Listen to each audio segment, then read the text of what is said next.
that is the obligatory charity, and the sadaqah, that is the non-obligatory charity. However, the third, that is waqf, that was the institutional arrangement for wealth redistribution, and it was being used and is being used as a wealth redistribution mechanism, needs to be looked at, and it was under this that I started looking at waqf. So waqf actually means to take custody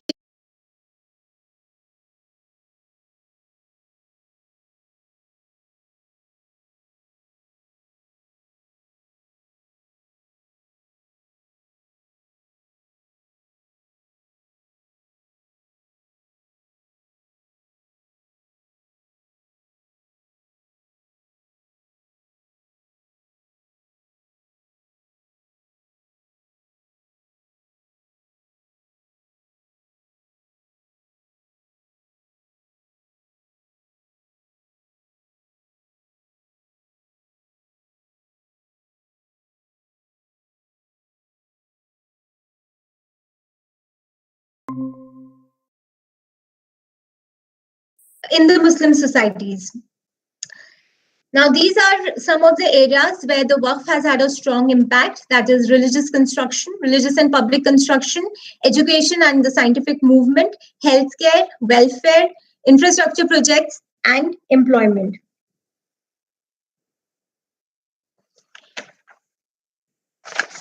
So, if we look at the definition of Waqf, it is a continuous charitable act for the sake of God. And the two important objectives, before we get into the structure of how the Waqf works, it is important to understand that the person who endows his property served, so the objective or his motivation was perpetual reward in the hereafter. And ultimately, the endowments contributed to the socio-economic development of the society in general and the underprivileged in particular. So Waqf started off. Started off as it started functioning under the Sharia or the Islamic law from the 3rd century. However, it has been there, or the first Waqf, for example, if you look at the image on the left, Masjid al-Quba in Medina, this was the first Waqf, and it was done by the Prophet himself, that is in 622 CE. Now, to understand the Waqf, it is important that there has to be an individual or a group of individuals known as the Waqif who decide to endow their property, that is the Waqf, and which has to be a revenue generating property, because this particular the act of Waqf has to be, it is in perpetuity and it is continuous. Therefore, the property needs to be revenue generating. Then there is a beneficiary or a set of beneficiaries who will be supported by these individuals, and these beneficiaries are known as alahim, and they are going to be funded from the revenue that is generated by the Waqf property. Now, in order to administer the Waqf, there is mutawalli, who is basically the Waqf administrator and is chosen by the Waqif or the endower. There is a judge or the qazi to settle disputes. Now, the Waqf has been reported to be of 3 types. One was the public Waqf or the Waqf khairi, which largely dealt with construction of mosques and religious structures, and also healthcare and education were important parts of the public Waqf. Then was the private or the family Waqf and the mixed Waqf. So basically, this distinction was based on the nature of the beneficiary. So if it was from the family, then it was a private or a family Waqf. But eventually, when the descendants of the beneficiaries would die under those conditions, the private Waqf would also get transferred to the public Waqf or for the society at large. And the third was a mixed Waqf, where the beneficiaries could be both from the public or the private or the individual's family.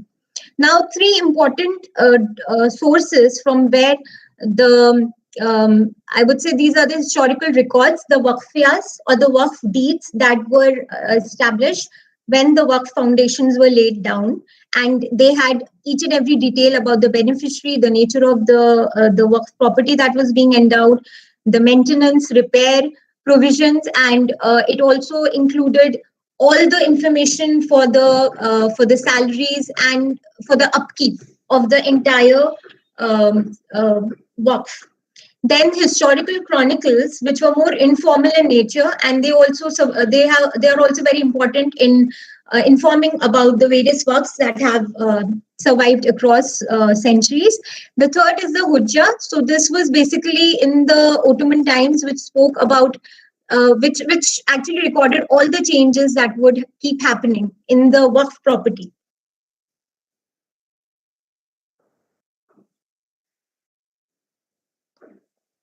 It was to understand the Waqf. I felt it was very important for me to understand the Islamic timeline, because the Waqf is as old as the history of Islam itself in the world, and therefore it was very important to understand these different phases that occurred. So first, if you see here, this is when Islam came as a religion, and this was the birth of the Caliphate.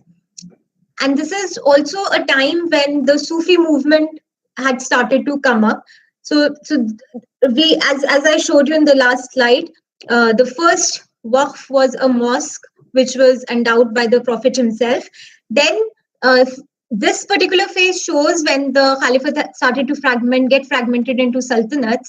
However, this was a time when the institutionalization of Waqf started to become stronger, and it developed, and it was it kind of took its proper form by the end of the 8th century.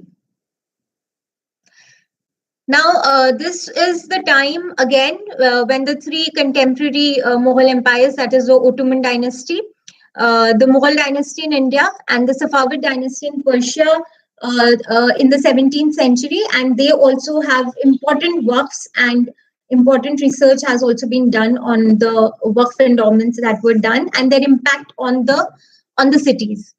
Now, this particular part of the timeline shows where the Waqf had started to fragment, or it had started losing its institutional importance, especially during the colonial and the post-colonial government.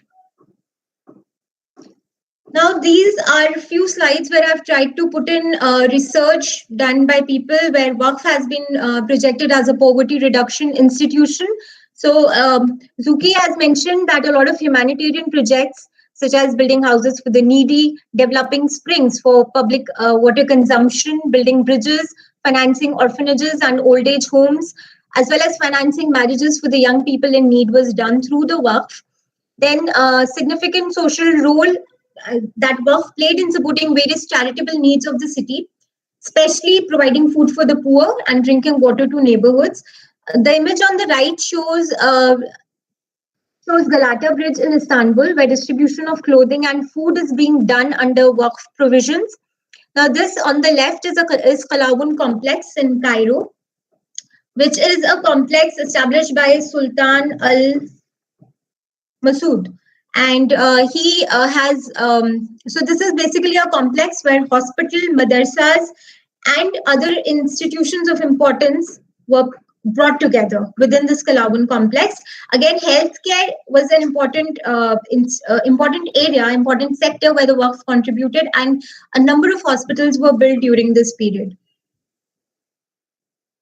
Now, this shows Waqf as service providing institutions. Apart from healthcare, education and developing education institutions was another sector where Waqf contributed. So the image shows Al-Azhar University in Cairo, which is one of the earliest and the oldest existing universities in the world. That was as well a Waqf. Now, these are a few research, few people who have mentioned, for example, Waqf was extensive in the city, and it was a significant institution for the support of religious structures as well as social services of the city. This is talking in particular about Ottoman Aleppo. Then Waqf was one of the principal institutions that enabled cities and urban societies to function effectively during the Muslim period. Les Grands Works in 1979 is a very important work which also emphasizes the role of Waqf foundations in promoting water fountains that were known as sabils and public baths, hammams. So Waqf played, according to Raymond Abe, Waqf played an important critical role in promoting the establishment of collective housing in Cairo, and that ultimately led to greater density of population. So we can see that almost everything that had to do with the society was being dealt through the Waqf. Now, this slide shows a very important typology that came up during the time of Ottomans. And this is an image which shows the Kulliye complexes. So if you see on the left, this image, this map shows historical peninsula of Istanbul, and these are all the Kulliye complexes that I have marked. So these Kulliye complexes were actually a complex where everything that was related to the society, for example, the hospital, a medical school, different madrasas that are religious schools, then a public kitchen where where not just the Waqf employers would be catered to, but also the people in need, and the underprivileged section could come and have their meals. Then hospice, that was a place, that was a house or a home for the terminally ill. Then basic public facilities like the fountain, the toilets. Definitely, the mosque was the most important and the most. It formed the cultural center as far as the kulliyas were concerned, and architecturally, this was the most magnificent. Whereas the others were, they acted more as edifices to this entire complex. And this particular image shows how different kulliyas existed. So we can see one here. This is the Suleymaniye Kulliye, the most famous Kulliye of the 16th century. And if you can see here, this is the other one. So this is how these kulliyas helped in shaping the urban landscape of Istanbul. And they were strategically placed. Now, Waqf and how it contributed in the economics of the society. So Hayashi K, in his work in 1994, states that Waqf property formed larger part of urban commercial facilities and engaged merchants and artisans within the framework of Waqf system, and directly these were all related to the urban economic activity. Then in another work, that is Empires and Emporia, which is done by Dale SF, he states and brings attention to the association between empires and commercial institutions. So he largely speaks about the three empires, the three contemporary Muslim empires in the 17th century, where they had a very strong relation with the commercial institutions. And according to him, he states that it was this particular symbiotic relationship was possible only because of the Waqf being in place. Now, this is a figure where it shows that how Waqf would draw funds from by establishing shops, bazaar, and caravanserais, that is the commercial institutions, were established by the Waqf, and the revenue was generated from these commercial institutions, which was further fed in to the institutions that were established for public use. For example, the mosques, the different schools, public baths, and other religious institutions such as the madrasas. And this is how these commercial institutions were built nearby these complexes that started to come up. And this is how the mosques did not just remain commercial, did not remain cultural centers, but also evolved as important commercial centers. Now, there is a very important relationship between the Sufi or the Dervish institution and the Waqf. So dervishes, we are more familiar with the term Sufi. Dervishes was a similar term which was used in the Turkish cities or across the Ottoman Empire. So Waqf and Zawiya were inseparable institutions. Now, Zawiyas were lodging houses for specific sheikhs or the spiritual instructors under the dervish system that started to come up, and every Zawiya accompanied a Waqf which supplied necessary economic fiscal revenue for the dervishes living within these Zawiyas. And Yildirim R also states that these Zawiyas they evolved as important economic, social, and cultural centers, dominating the whole process of Ottoman conquest and expansion. So we can see that Waqf also had an had a political impact as well. So the image on the left shows a survey in Tunis, and um, so another version of the survey was the Khanka. That was basically the Sufi convents, and this is an example from the medieval Islamic Cairo, where rapid expansion had started to happen of the Sufi covenants, and these were all managed on the basis of the Waqf documents. So everything was basically detailed out in the Waqf documents about the surveys and the Khankas. Now, this is one of the works done by Ghazali in her book Held in Trust, Waqf in the Islamic World, where the author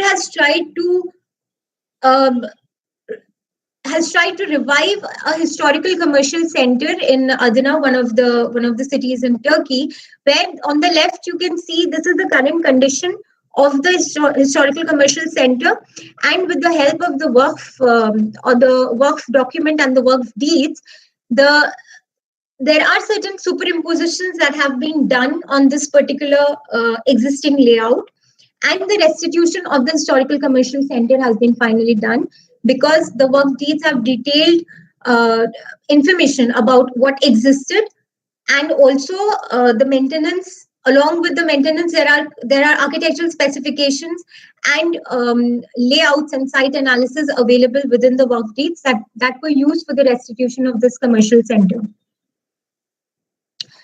Now, this is again a very small attempt to kind of understand the scholarship that is available on Waqf in the Islamic world, as it is a huge area of research.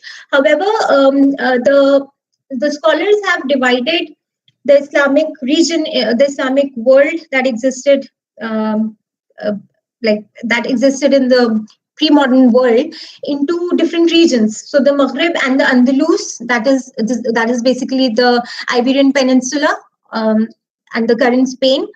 So these particular cities, for example, Granada, Fez, Casablanca, Marrakesh, and Algiers, these are the cities where the initial Waqf endowment studies had started to take place.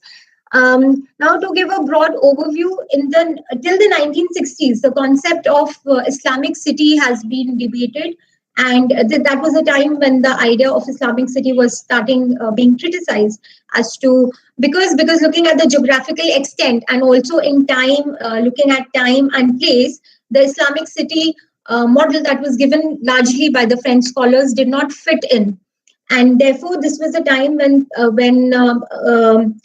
scholars started to look at the extent of the influence of Islam as a religion on urban structures and society. Now, the second region, that is the Mashriq, Egypt and Syria, Damascus, Jerusalem, Cairo, and Aleppo had established Waqfs, and a large part of the Waqf study has been done in these cities. Now, this is another important region, that is Iraq and Iran, that is Persia in the olden days. So again, Baghdad, Kufa, Basra, these are some of the cities where the initial Waqf studies started to take place. However, there are certain gaps also. So one of them is that Waqf endowments in the Iranian world began to grow remarkably in number in the 12th and 13th centuries. However, the logic and the reasoning to that question has not yet been worked upon. Then another important region to look into the Waqf study is Turkey and the Anatolian cities majorly. So a lot of work has already been done as far as Istanbul is concerned, but now the recent focus has shifted to social and physical structure of middle-sized Anatolian cities and role of the Waqf in this particular area. Another important study is by G. Baer, where he talks about women and Waqf. And he states that 36.8% of all Waqf founders were women, and that many of those Waqf were of modest scale. Now, in a very important study that is by Lewin R.V., he states that Waqf is a determining factor in the growth and structure of Muslim cities, and he has explained and tried to establish this through the example of Ottoman Damascus. So far, like whatever geographical regions I made a mention about, there have been a lot of quantitative studies as far as the Waqfs are concerned, where the Waqf deeds are generally employed to understand as to so they were basically quantitative studies. However, qualitative studies have still not been looked into. So this is some of the gaps that I could find out from the different research that I was looking into, and also from Islamic Urban Studies Historical Review and Perspectives, that is a project which was carried out by Japan on urbanism in Islam. So they state that the temporal and spatial dimensions of Waqf, the geographical and historical realities need to be examined. And Matt Chesney, who has done a lot of work in the Central Asian studies, states that Waqf is an Islamic institution made accessible to the historian by its documentary record, but to appreciate fully the way it is woven into the fabric of human society and to assess its place in the achievements of Muslim communities, the documentary record is only a beginning. And that is where the temporal and spatial dimensions of the Waqf come into the picture. Then, when thinking of the city as a point of intersection of people and goods, the role of the Waqf system is extremely important. And study of Waqf properties in relation to the distinctive spatial structure of cities is something that is still that needs a lot of attention.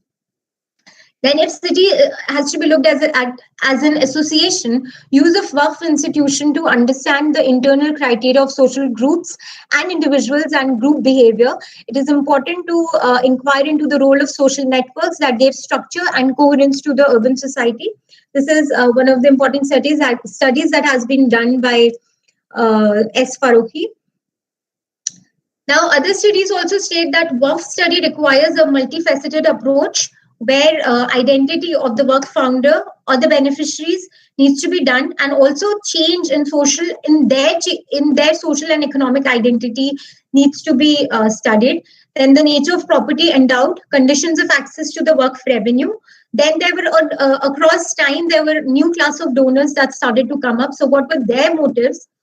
Then principles regulating creation and management, the types of services that were being provided by Waqf, the activities that coalesce around these Waqfs, and the changes that the institution underwent, because it has been reported not to be a stagnant institution, and it did undergo a lot of changes depending on the needs and the wishes of the people who were working very closely with the Waqf.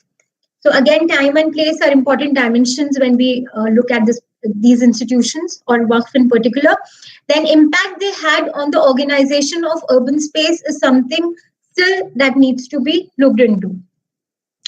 Now, this is now what is this? So whatever I spoke about is the scholarship that has been done on Waqf and how it evolved in the past.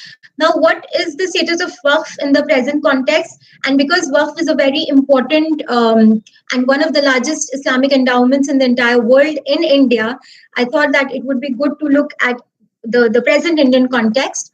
So we all know that it has been reported that in the 13th century, the Waqf had started, and the Muslim sultans had been funding the Waqaf, that is the plural for the Waqf.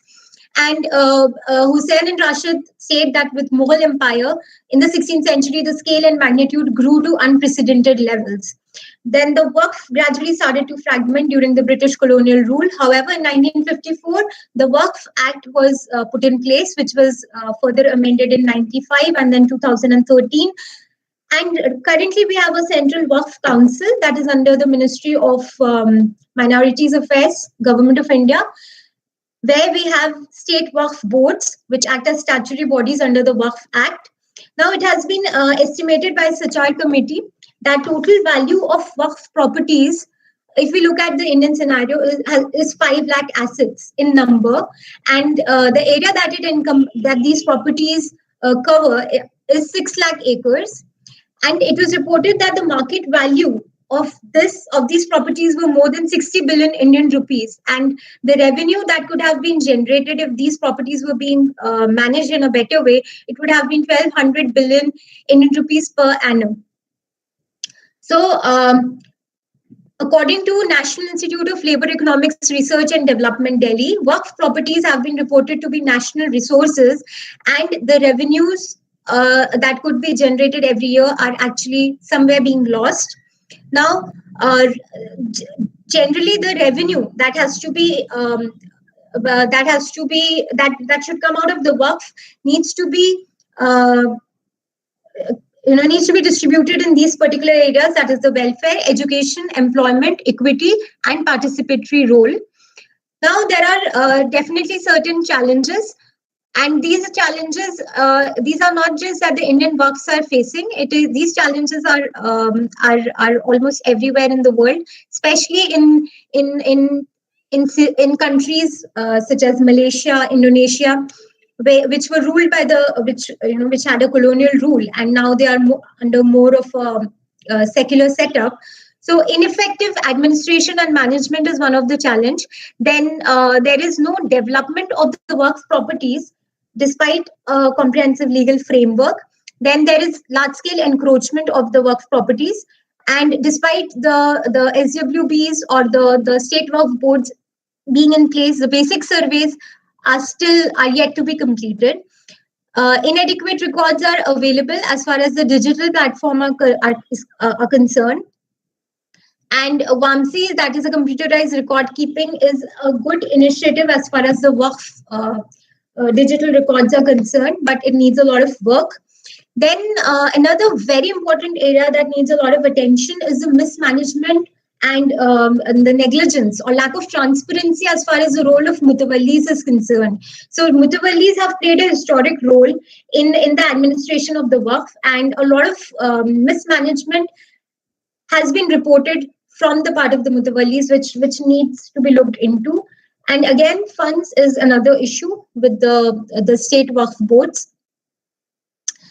Now, coming to some of the questions. So this is the last slide. Some of the questions that could be looked into with whatever ideas I have tried to put together.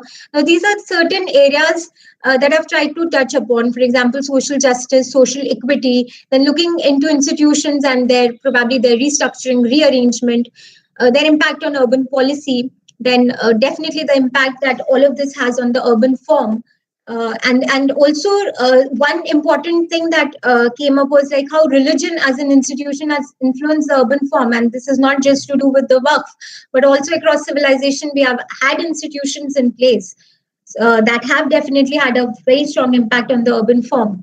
So these are some of the questions that I would just like to quickly mention.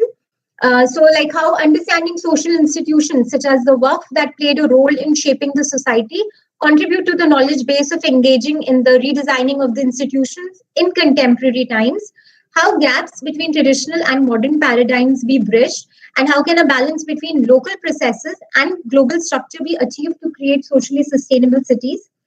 And also looking at institutions that exhibited impact on the built form and society across civilizations, can we decode parameters that can help in shaping urban form of cities which are more equal.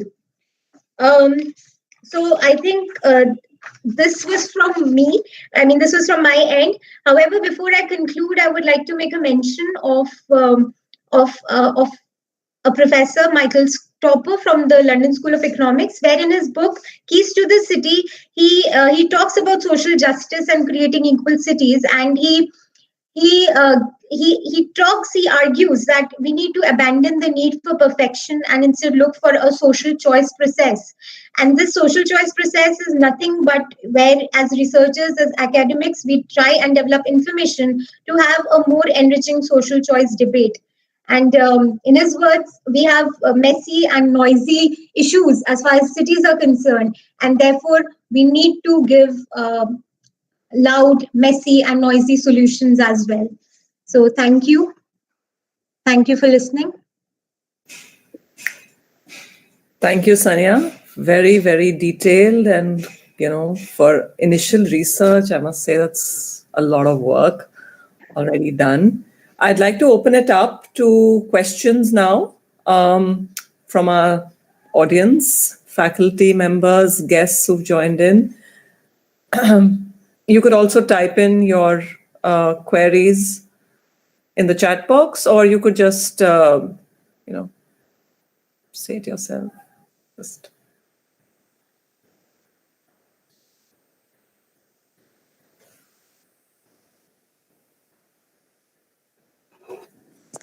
Well, that was a lot to take in, Saniya. That was so detailed. Thank you, sir. Yeah.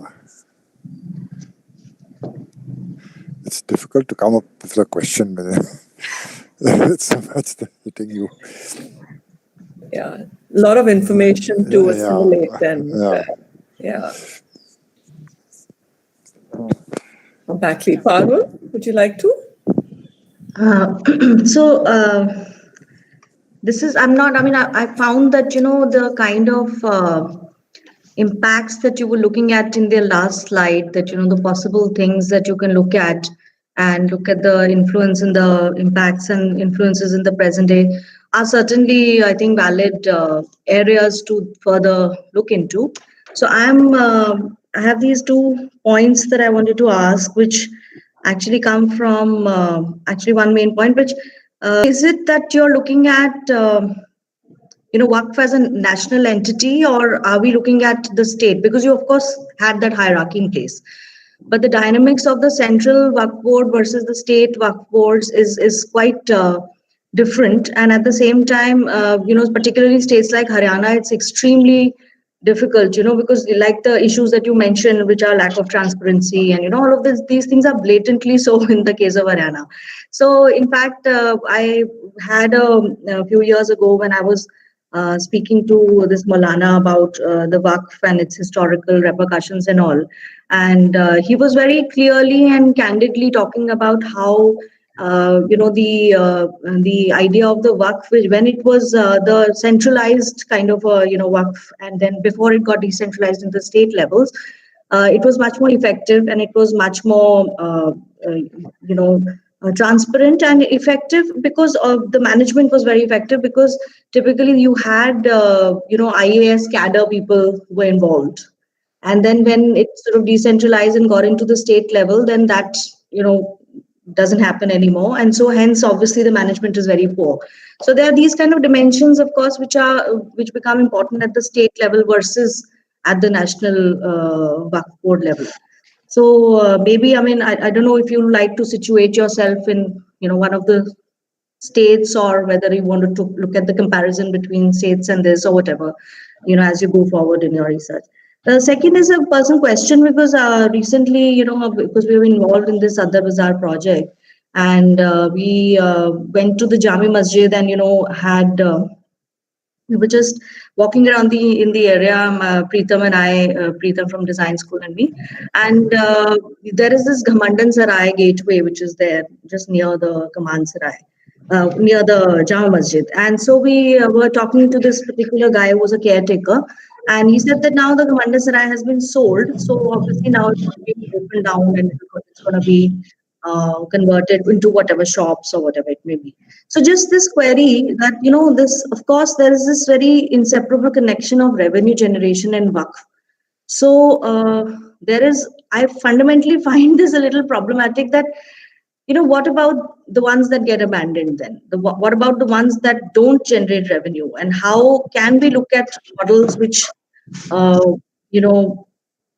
redefine the role of Waqf in some way, or whatever. So, because there are lots of properties that I came across in my study also, which had all kinds of funny arrangements. Either somebody had taken over, encroached the property, and Waqf board was like, okay, just whatever is happening, we don't care.